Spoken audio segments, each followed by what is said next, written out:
Мууёр 666 2-р хэсэг.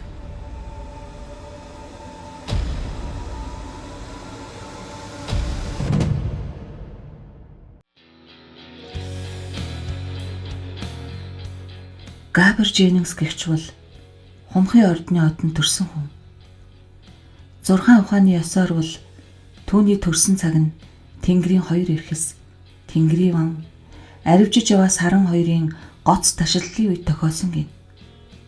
Габр Дженнингс бол хизээний ой гутмаар өрвийсэн өстэй ухаан балартмаар зөрүүд зантай хүн. Дженнингсийг гэрэл зургийн сурвалжлагчийн ажилд сэтгэлээ өгсөн хинээтэй амтан гэлцдэг. Дженнингс ганц аятайхан гэрэл зураг дарах эзгийг олж тааруулахын тулд хулган нотож байгаа муур мэт хэдэн өдөр сахиж хэвтхийг юмн чинээ бодохгүй. Тэгээ жухамхуу сонио хачин сэдвийн уран чадвартны хувьд сурвалжлагчийн ажилдаа тэсэж тогтдог аж. Дженнингс мэрэгжил нэгт нөхдийнхөө нэгэн ч олж ирж дөнгөхөөргүй тийм гэрэл зургийг хизээ хаана очиж авахаа мэддэг байлаа. Энэ сурвалжлагч Челси хороололд ганц өрөө байранд суух бөгөөд гэртээ бол оймс өмсөх гэж илүү төв будах нь ховор. Харин гэрэл зураг авахтаа бол солг саа өвчнийг ангаах юм олох гэж хичнээн махруу зүтгэсэн бэ яг түн шиг зүтгэн. Лондонд суугаа Америкийн элчин сайд Торн сүүлийн үед Дженнингсийн анхаарлыг татгуулжээ.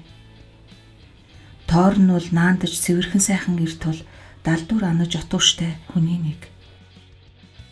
Торн их нэртэйгээ буруу хурцл үлддэг болов үлддэг бол чухам яаж тэгдэг бол. Ийхүү Дженнингс үнийн хэрэг дээрээ хүний аль муу муухайг ижлэх гэж хорхойтдог боловч аман дээрээ Торныхны хүн чанарыг харуулна гэж хэлдэг байлаа. Тэднүүс Дженнингсээс өөрөөс нь юугаараа дээр юм бэ? Тэр элчин сайд садар самууны зурагтаа сэтгүүл худалдан авдаг байж мэдэх. Өөр хүүхэнтэй явж байж мэдэх бусуу. Иймэрхүү л асуудлыг Дженнингс их сонирхож одоогоор хариултыг нь олж чадаагүй ч гэсэн олох гордлог байгаа болохоор хүлээгээд ажиглаад байхаас өөр хэрэгтэй юм байсангүй. Дженнингс өнөөдөр Фирфорд орох учиртай байлаа. Дженнингсийг эс очлоо гэхэд тэнд түүгээр дутахгүй. Олон гэрэл зурагчин айлчин гичин очино. Тэгэхээр батаар татах хэрэг гарахгүй ч байж мэднэ. Гэвч хамаг нөхсөрийг шинжиж байгаад зас нарын дотроос хэнийг нь ганц 2 стерлингийн фунтээр хахуулдан авч болохыг мэдэж болно. Дженнингс өглөө эртлэн босож хэдэн аппаратаа шалгаж дурангийн шилийг арчиж мөн тэр алчуураараа нүүрнийхээ батхыг шахав. Дженнингс 38 хүрсэн атал нүүр амаар нь батг гараад амраадгүй аж. Энэ зургийнхаа аппаратыг үргэлж нүүрэндээ тулгах хэрэг гардаг сурвалжлагчийн ажлын гай бололтой. Дженнингс орон дороос хувцас гаргаж ирээд хатингэр туранхай бидээ өглөв. Явхын өмнө хүн өгсөн урилгыг нь ирж бичиг заасаа баахан өнгөчв. Фирфордод Торны хүүгийн 4 насны ойг тэмдэглэх баяр ёслол болох аж. Ядуучуудын бүх хорооллоос Фирфордын зүг өнчин өрөөсөн өрөөл татанхай хүүхэд дүүрэн суусан автобус цовж байлаа. Хотын захаар машин жолоотоход амархан байсан болохоор Дженнингс хар тамхи татаж бие сэтгэлээ жаахан амраахаар шийдэв. Тамхилчгаа жаахан явж байтал зам өөрөө дугуйн доогуур хөвөрч машин нь байрандаа зогсоод байх шиг санагдахад дотоод зүн бэлэгт бүрэн найдаад гадаад ертөнцийн бодит байдлыг огоорч орхив. Дженнингсийн ухаанд ургах дүр зураг нь хөгжөөнтэй киноны сайхан зураг шээ. Өөрөө тэр киноны гол баатар юм шиг санагдаж байлаа. Торныхны эдлэнгээс нэг мод хэрийн зайд цагдаа нар зогсож машиныг хянаж урилгын бичгийг шалгаж байв. Цагдаа нар урилгыг шалгаж байх зуур Дженнингс урагшаа хий гөлийгөө сууж байлаа. Ийм юм бишгүй нэг үтсэн болохоор сүрхий ихэрхэг байдал гаргах хэрэггүй гэдгийг мэднэ. Тинхүү явсаар Дженнингс эцсийн бүлэгт төмөрлсөн том хаалганд тулж очоод хар тамхины мансуурлаас салахыг оролдов. Тоорны эдлэн даяар маш сайхан найр наадам болж, ойн хаяаны гойд чимгэлсэн нугад олон амтан бужигнаж, хүүхдүүд циркийн асар, тоглоомын морин тойруулгын хооронд гүйлдэж, үүргийн худалдаачид нааш чааш хөлхөн чихэр боов, алим жимс авахыг урайлан дуудцгааж, урайлсан дуун Бадрал баг бишгүүрийн эгшин дуунд замхарч, ягаан морь, цагаан хүн хөлгөлсөн хүүхдүүд савлуур дээр хөгжмийн аяар найган хангацгаана. Энд бас хүний хойчийн заяа төөргийг үзэж мэргэлдэг төлөгч хүүхний жодгорын гадаа Лондонгийн нэр алдартай олон хүн мөрлөн зогсно. Шотланд нутгийн Пони хэмээх одой адуу эдлэн газраар суул давхилдана.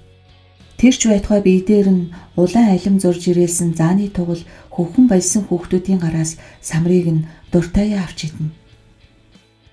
Ийм сайхан үдшилэг болж байгааг үзээд хөл алдан хөөрсөн гэрэл зурагчид үүгээр түгээр шиншин гүйлдэнэ. Дженнингс бол энд зураг авчмаар юм байсангүй. Барилгын нүүрэн талын зургийг нэг дарахад болох юм биз дээ. Тэр тоосгон хэрмийг хүн хараад ёстой байшин байна гэж эндүрдэг аж. Үргэлж Геральт Ньюсийг төлөөлдөг Гоби гэгч гэрэл зурагчныг дээр нь халуун зайц тавьсан жижиг ширээг тохиолдон Апрада дахин цэнэглэх гэж яар твдэж байхад нь Дженнингс дэрэгдэн очиж ариухан идэх юм хамж аваад эргэх гэтэл "Чи яагаа вэ хампаана? Хальс чин дуусчихаа юу?" гэхт нь амандаа дүүрэн идэх юмтай Дженнингс "Гигантны морилхыг хүлээж байна" гэж хариулв. "Чиний хэлснийг юу гэж ойлголт харах вэ? Энд тоорны олон саяын хөрөнгийг өвлөх залгамжлагчийн ог тэмдэглэж байна уу? Эсвэл Иесус Христос өөрөө Тэнгэрээс бууж ирээ юу? Сайн ялахгүй л байна шүү." Тэнэг. Өнгөрсөн хойно амаа баривзаа. Бидэнд ийм газар ирэх завшаан тэр болгон олдох штэ. Амаа байна хөө. Хэрэг болбол чиний авсан гэрэл зургийг чамаас худалдаад авна. Чи бас л нэг ирвшийн зураг авах санаатай юу? Надад өөр юм хэрэг байхгүй. За яах вэ, амжилт хүсье. Азийн тэнгэр чинь буруу хараагүй байх болтугай. Тоорных бол Монакогийн энэ талд тэргүүн зэргийн айн шүү дээ. Дженнингс ер вишийн ганц зураг л хэрэгтэй. Хүний машид амжилтлан нуудаг, олны нүднээс талд нарийн юмд нь хүргэсэн. Дженнингс хомгорлох хүнээ отож мөрддөг. Тэгэх тоолондоо хэрэг бүтнэ гэж сайн итгэдэггүй юм. Хүний дотор нь орж болдог болоосэй гэж бодно. "Хөөй, асрагчаа. Нааша хараарэ" гэж Гобийн гинэгт хашгирахт нь байшингаас том хотол бэлүү гаргаж ирэхийг бүгд харцгаав. Дэмэн хүүгийн өрлөг их алиа салбтай хувцс өмсөж, нүүрэндээ цагаан бүгдэр төрхөж, уруу ламаа тойруулан улаан будаг палитл нэлж, дарбайтлаа инээж байгаа байдлыг дүрсэлжээ. Гэрэл зурагчид баярлан дэвцэж, асагч үсгийг тойрон гүйлцэнд бүсгүй сэтгэл хачин элбээр маяглаж, дэмэнийг тэврэхэд будаг засал нь хүүгийн нүүрэнд наалдаж нялзав. Дженнингс цугласан олныг тойруулж хараад олноос зайдуу зогсож буй Катрина тоорныг олж үзв. Катрины царайг ажиглаад энэ их хөл үүмэнээс төгшөөж байгааг нь ойлголоо. Нэгэн хормын дараа Катриныг халахвч байгаа авахт нь Дженнингс Апрада өөрийн ирэхгүй өргөжнийг дарав. Баярын хотол бэлүүг харсан хүмүүс хөөрөн алга дашцгаахад Катрина урагшныг алхлаа. Сурвалжлагчдын нэг нь "Энэ хүүхдийн заяа төргийг үзүүлье. Төлөгч хүүхэн дээр аваад очие" гэлсэнд хурсан олон бөөнөрөө хошууран төлөгч хүүхний жодгор тийш хөдлөхдөө асагч үсгийг хайр төвгөнтэй хамт хамран авч явлаа. Катрина Чесагийн дэргэд очиж "Хүүгээ би аваад очие" гэсэнд өрлөг ихэн "Би тэрч очиод мэрглүүлж чадна шүү дээ эзэгтэй" гэж хариулв. "Гүй, би өөрөө тэрврээд очие" гэж Катрина Хүйтнэр инээхийлэн хэлжээ.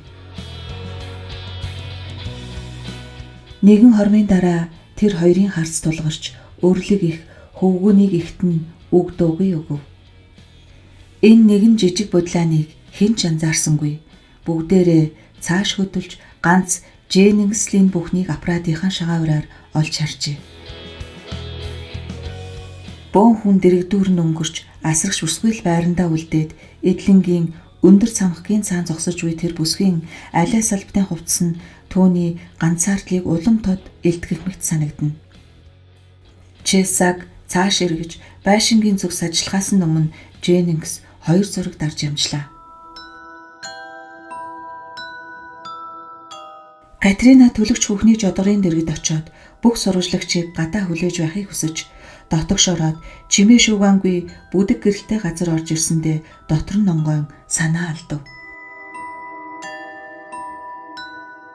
Жижиг ногоон ширээний цаан суугаа төлөгч хүүхний юудэнгийн дороос "Сайн уу хүүхээ?"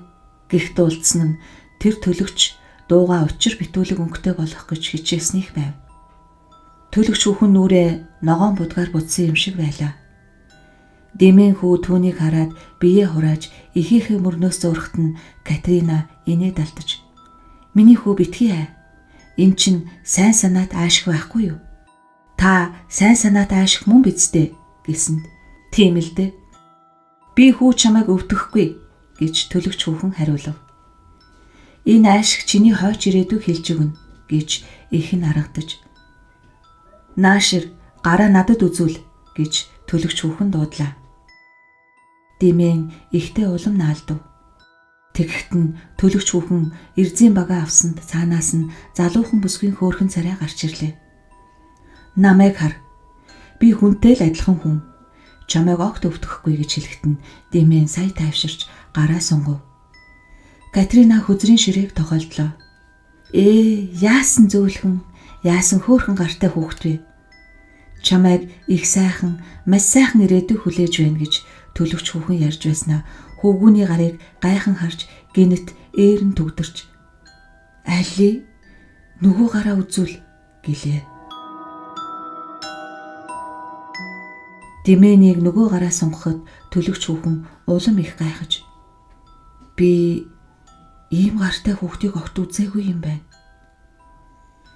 Хүүхдийн баяраар 3 жил мэргэлэхдээ ийм гартай хүүхдийг анх удаага үзэж байна" гэхт нь "Яаж вэ?" гэсэнд "Та өөрөө хар л да. Хоёр гарын алганд ерөөсөө хээ алга, зүгээр л нуглаас л байна" гэхт нь "Юу гинэ?" гэд Катрина хүүгийнхээ алгыг үзв. "Хүү чинь түлэгдээгүй биз" гэхт нь "Гүй, хаанаас?" гэсэнд "Тэгвэл та өөрийнхөө агарыг хартаа. Энэ нарийнхан зураас тэхийг харж байна уу? Хүн болгоных хосгүй өөр байдаг. Энэ хэгээр таны заяа төргийг мэдэж болно" гэжээ. Сэтгэл сэртгиймээр нам хүн болж хөвгүүн өөрийн гарыг гайхан харж юу нь муу мухай байгааг ойлгож чадсан байлаа. Хүүгийнхээ хурууны өндгийг хартаа "Хичнээн гүлгэр байна вэ? Хурууны хээг ихэм гарахгүй байх" гэж төлөгч хүүхнийг хэлэхэд Катрина сайн хараад нэрээ тийм байгааг ойлголоо. Төлөгч хүүхэн инээд алдаж "Сайн ч юм биш үү дээ. Энэ хүү банк дээрэмдлэг ихэд баригдана гэж айх явдалгүй юм байна" гэхт нь "Та хүүгийн минь зураг өрөөлийг үзэж өгөх арга байна уу? Бид үүнийг л мэргэлүүлэх гэж ярьсан юм" гэж Катрина хоолоогоо чичрүүлэн хэлээ сэтгэлэн тогтож өгөхгүй зүрх төгшин байжээ. "Бололгүй дээ" гэж төлөгч хүүхэн хэлээд хүүхдийн гарыг бартал гадаа асрагч хүүхний чанга хашгирах дуулдлаа.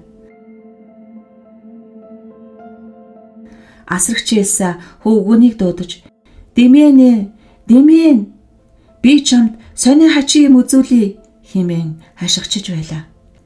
Төлөгч хүүхэн юу ч дуурхай болов. Чесагийн дууны өнгөнд цөхрөнгөө барсан байдал мэдэгдэж байлаа. "Дэмэн, наашир, чиний төлөө миний яахыг Одоо хар. Катрина хүүгээ хөтлөн төлөгч хүүхний жодгороос гарч дээшээ харвал Чеса байшингийн дээвэр дээр бүх олс бариад зогсож байжээ. Чеса тэр олсоо дээш нь өргөж нэг үзүүрээр нь хүзээгээ ороож байлаа.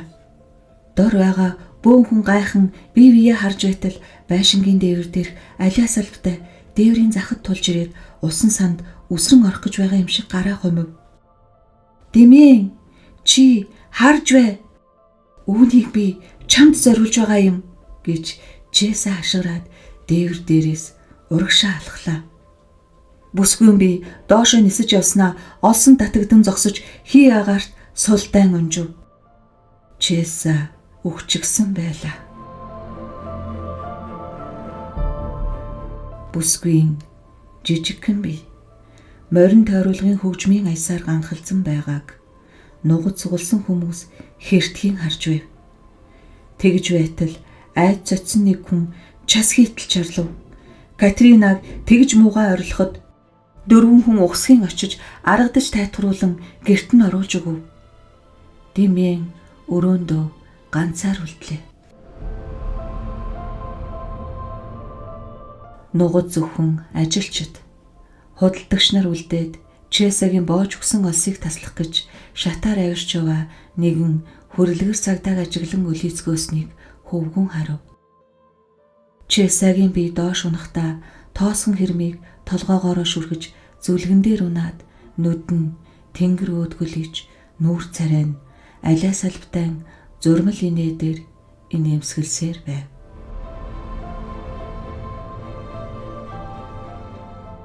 Чесаг оршуулахын өмнөх хэдэн өдөр Фирфордын тэнгэрийн царай барайн үнсэн саар лөнгөтэй болж алсад байс хийгээд аянга цахилгаан нүргэлэн газар доргиж байв.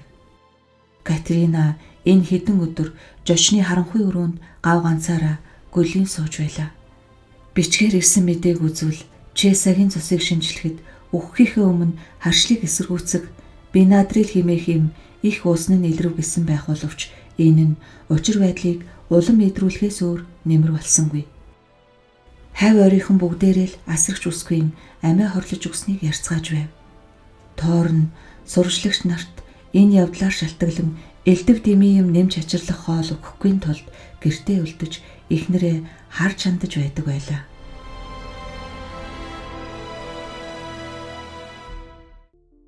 Катрины хэдэн жилийн өмнө зовоож байсан өвчин нь дахихгүй гэж Тоор нь их айж байв. Тоор нэг удаа зочдын өрөөнд ороод "Эви минь, чи минь ингэтлээ инэлж шаналаад яах вэ? Чеса бол манай халуун бүлийн хүн биш шүү дээ" гэсэнд "Мөн гэхэд болно шүү. Манай гэрийн хүн болох хүсэлтэй гэдгээ үргэлж ярьдаг байсан юм" гэж Катрина аяархан хариулжээ. Тоор нь толгой сэгсэрч "Санаа нь хувирсан юм байлгүй дээ" гэж хэлснэ. Эхнэр маань намайг хуншгүй зан гаргаж байна гэж бодоозаа гэхдээ харанхуйд Катринатай харц тулгархаас айж "Өршөөгөөрэй намайг. Чиний ингэж гөлийгөө цуух чинь надад аятай санагдахгүй байна шүү" гэж нэмж хэлсэнд "Миний л буруугаас юм хэрэг боллоо" гэв. "Юу гинэ?" гэсэнд "Хүүгийн төрсөн өдрийн баяраар нэг жижиг явдал болсон юм" гэлээ. Тоор нь өрөөнд дотор явж дэрэгдэн ирж суулаа.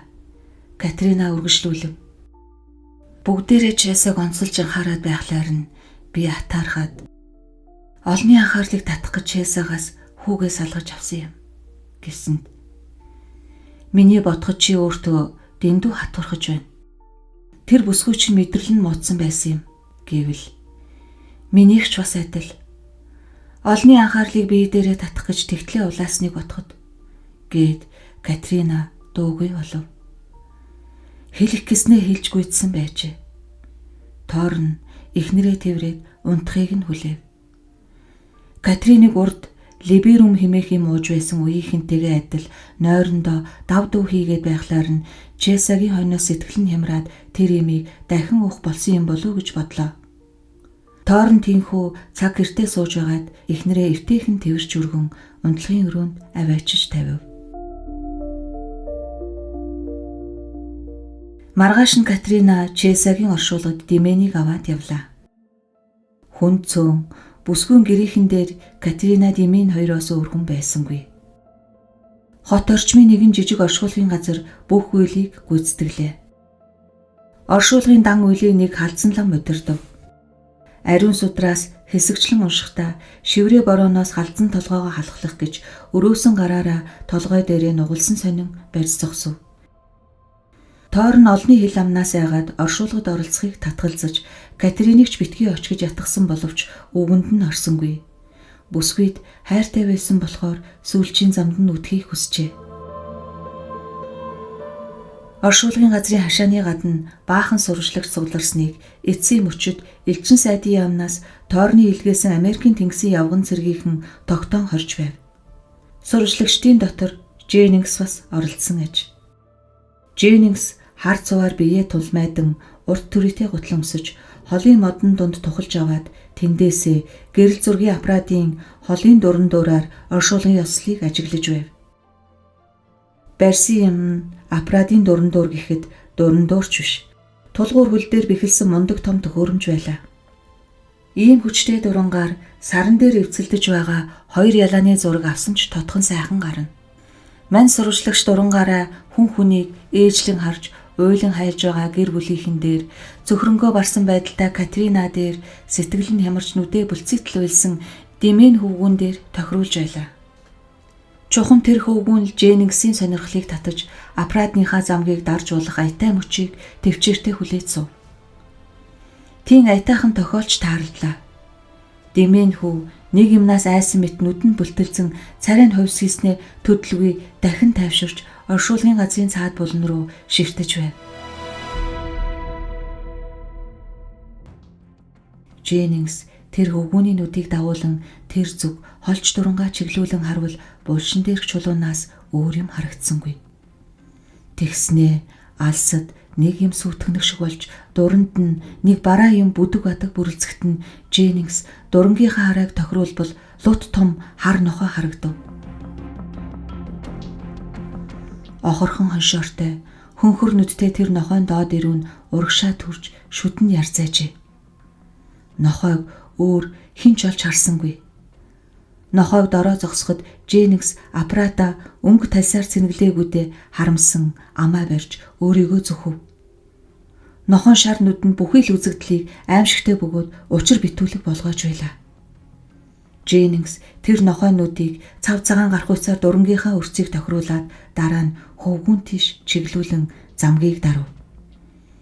Ийм сонин үзэгдлийн зургийг авч өглөөнөөс хойш биеэ хөштөл хүлээснийхаа хэрэгээ бүтээсэн Дженнингс овоо сэтгэл хангалуун болж аппарата далд хийв. Гэхдээ санаа нь гүйцэд амарсангүй. Довцогөөд харвал авсыг хэдийн нүхэнд хийжээ. Нөгөө нохой хүүхэд хоёр холоос их жижигхэн харагдах боловч хоорондоо үг дуугүй холбоотой нь ивэлт. Маргааш нь бороо бүр шаагж байхад мисс Бэйлок хэмээх эрдүү маягийн Ирланд авгай хурж ирв. Тэр авгай хашааны хаалган дээр ирээд би Димен хөгийн шинэ өрлөг их байна гэхэд нь манааны хүн оруулахгүй байх гэтэл Бэйлок авгай шууд дайраад орж ирэхэд нь манаач айх гайх зэрэгсэн алмаараад үлджээ. Бэйлок авгай тийхүү хурж ирээд тойрныхны үүдний танхимд гадуур хуцаа тайлах зур Жереми Катрина хоёр тандан. Та нарын сэтгэл амаргүй байгааг мэднэ. Тэгэхээр та нарын гониг зовлонгод дурсаад яах вэ? Энэ хүндээ гэхэд хүүхдээ асруулахаар залуу өсгий хөлсөсөн хүн өөртөө гайч ирдэг нь ёс юм шүү гэж хэлжээ. Бэйлок авгайн хөдөлгөөн огцом ширүүн. Нүсэр том биеийн хөдлөх эрчинд салхисий гэж байх шиг санагдана. Жереми Катрина хоёр тэр биедээ ирсэн бүдүүн авгай гайхан ширтэж дуугүй зогсов. Авгай инээ далдаад сайн өрлөг ихийг яаж таньдгийг та нар мэдхүү? Мемнийхэн том жижигээр таньдаг юм. Бижрүүтэй жаахан охид бол 7 хоноод алга болж мэднэ. Над шиг ийм биерхүү хүн бол удаан тогтно. Худлаа гэвэл гайд паркд очиод үзээрэй гэд нэгэн хормын төдийд дуугүй байснаа барьж ирсэн чемоданаа авч. За тэгээд хүүхэд маань хаана байна вэ? Гэхдээ би танд зааж өгье гэд Катрина хэлээд шатаар өгс гэсэн. Хэрэггүй. Хүү бид хоёрыг төр орхичих. Бид өөрсдөө танилцъя гэж Бэлэг авгаа төс тас өгүүлв. Манай хүү танихгүй хүнээс бишүрхэд байдаг юм аа. Хөө, надаас бишүрхгүй хараад байгаарэ. Гүй ингэхэд илүү зам. Би үзээд орхий гэд Бэлэг авгаа тэр дорхноо хөдөлж нүсэр том биеийн далд оров. Авгаа гарсны дараа Жереми Катрина хоёр нэг хэсэг бие биеэ дуугүй ширтэж байснаа нөхөр нь толгой төгсгийж. Энэ авгаа зүгээр хүн шиг байна гэсэнд надад бас тэгж санагдлаа гэв. Чи энэ авгааг хаанаас олов вэ гэсэнд намайг хаанаас олов вэ гэж байгаа юм уу гэж Катрина лавлан асуув. Тийм л дээ. Би олоогүй шүү. Чамайг л өөрөө олж ирсэн юм байх гэж бодлоо. Тоор нь тэр даруйшийн насрагчийг дуудаж Бэлэг авгаа гэсэнд тэр авгаа 2 дугаар давхрын давцсан дээр гарч ирээд Жереми Катрина хоёрын дээрээс өнгөж юу гэвэ гэлээ. Өршөөгөөрөө бид учрыг сайн ойлгосонгүй. Юуг тэр вэ? Таны яаж ирснийг бид ойлгохгүй байна. Хөлсний машинаар ирсэ. Машина буцаагаад явуулчихсан. Үгүй бид таны хэн явуулсан юм бэ гэж асууж байна. Эрхэлдэг газраас танахыг хүүхдээ асрах хөнгөө болсныг тэднийхэн сонингоос олж мэдээд намайг явуулсан нь энэ. Лондонд одоо ажил олдоход хэцүү байгааг тоор нь мэдэх учир авгаан ярьсан үний юм шиг байлаа. Тэднийхэн сүрхий сүгээтэй улс юм байна гэж Жеремиг өгүүлэхэд би тийш нь уцтаад лавлаж маглах уу гэж Катрина нэг санаа гаргав. Болно л доо. Би тэр болтол гудамжинд хүлээж байх хэрэггүй гэж авгааг зэв үцгэд тоор нь эвгүй юм болсныг зөөлрүүлэх гэж хаанаас та гэв. Би гадаадын тагнуул шиг харагдаад байна уу гэж Бэлэг авгааг нэлийн омогтой асуухт нь тийм ч хэдлгүй л байна гэж тоор нь мушин инэв хэлв. Тэгж бие хуураад яах вэ? Би цээжид дотроо баахан дуу хураагч нуусан байхаа ядахгүй. Юмыг яаж мэдхв? Залуу цэрэг дуудаад намайг нэгжүүлсэн нь дээр биз. Гэхдээ нь бүгдээр инээд алдаж Бэлэг авгаа өөрөө бусдаас чанга тас хөхрөв. За яах вэ, та явж вэ? Бид дараа шалганц гэж тоор нь хэллээ. Нөхөр эхнэр хоёр Жереми ажлын өрөөнд орж Катрина юу ч атгүй нөгөө эрхлэх газар руу нь уццсанд Бэлэг авгаа бол хэд хэдэн айлаас сайшаал талархал авч байсан туршлагатай сайн асрагч байгаа юм. Нэг л гимн Ромд ажилтаа гэж тооцогдож яваа. Гэвч нөхцөл байдал өөр болсон бололтой. Шилжиж ирснийг нь бүртгэж амжаагүй байгаа биз. Бэлэг авгааг танаад явуулсан орлон хөөгчийг 4-7 хоногийн албан томилтоос буцаж ирэхтэн зэрэг бүх учир байдлыг тодруулаад хэлье гэж хариу өгчээ. Катрина харилцаараа тавиад нөхөр өөдөө харсанд цаатах нь бүх учир байдал тодорхой болсонд санаа намарсан шиг алгаа дэлгэв. Бэлэг авгаа жаахан этгээ зан араншинтай хүн шиг байх боловч бас наргаантай хүн аж. Энэ нь одоо эднийд хамгийн хэрэгтэй зүйл байлаа.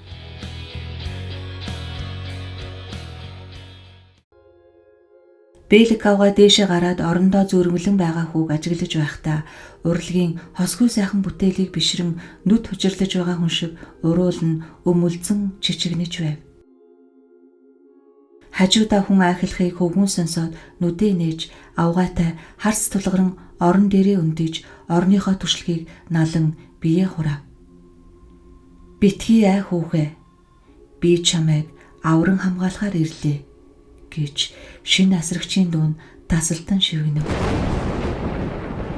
Тэнгэрээс гинт аянга цахилгаан бууж бороо улам ширвслээ.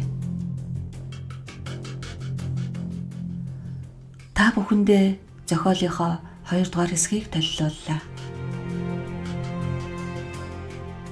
Та бүхэнд манай сувг таалагдсан бол лайк, шеэр, бас subscribe хийхээ мартаоцай. 3 дугаар хэсгээр дахин уулзлаа. Баяртай.